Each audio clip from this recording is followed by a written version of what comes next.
গভীর নিম্নচাপের কারণে সারা দেশে যে ভারী বৃষ্টিপাত হচ্ছে তা আগামীকালও অব্যাহত থাকবে বলে জানিয়েছে আবহাওয়া অফিস।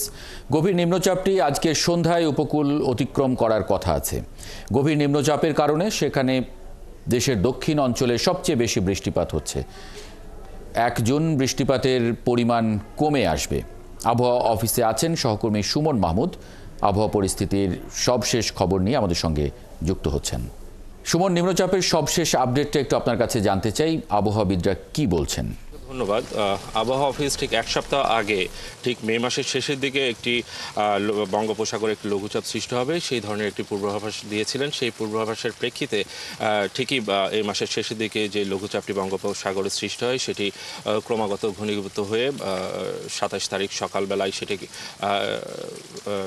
সকালবেলায় সেটি আরও ঘনীভূত হয় এবং আজকে ভোরবেলায় সেটি আরেকটু সরে এসে আরও ঘনীভূত হয়ে নিম্নচাপের রূপ নেয় এবং সেই নিম্নচাপের কারণেই আসলে সারা দেশে এই বৃষ্টিপাত হচ্ছে। আবহাওয়া অফিস আসলে বলছে এটি আসলে গভীর নিম্নচাপে পরিণত হয়েছে, যেটি আজকে সন্ধ্যায় দক্ষিণাঞ্চল দিয়ে উপকূল দিয়ে এটি আসলে যাচ্ছে, যার কারণে দক্ষিণাঞ্চলে কিন্তু বৃষ্টিপাতের পরিমাণ সবচেয়ে বেশি হয়েছে। আবহাওয়া অফিস জানিয়েছে যে দক্ষিণাঞ্চলের কিছু এলাকায় প্রায় 91 থেকে 93 মিলিমিটার বৃষ্টিপাত রেকর্ড করেছে।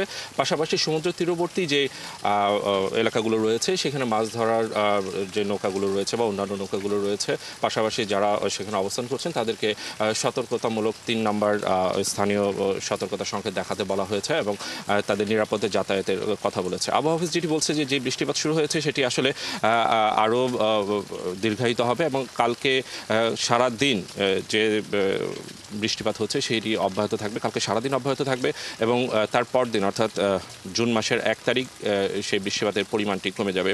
আবহাওয়া অফিস বলছে নিম্নচাপটি যেভাবে অতিক্রম করছে তার গতিবেগ যত বেশি হবে বৃষ্টিপাতের পরিমাণ ঠিক তত তাড়াতাড়ি কমে আসবে এবং তার গতিবেগ যদি কম হয় সেই ক্ষেত্রে ধীর গতিতে সেই বৃষ্টিপাতের পরিমাণ কমে আসবে। তো এটাই ছিল সুমন মাহমুদ যুক্ত হবার জন্য।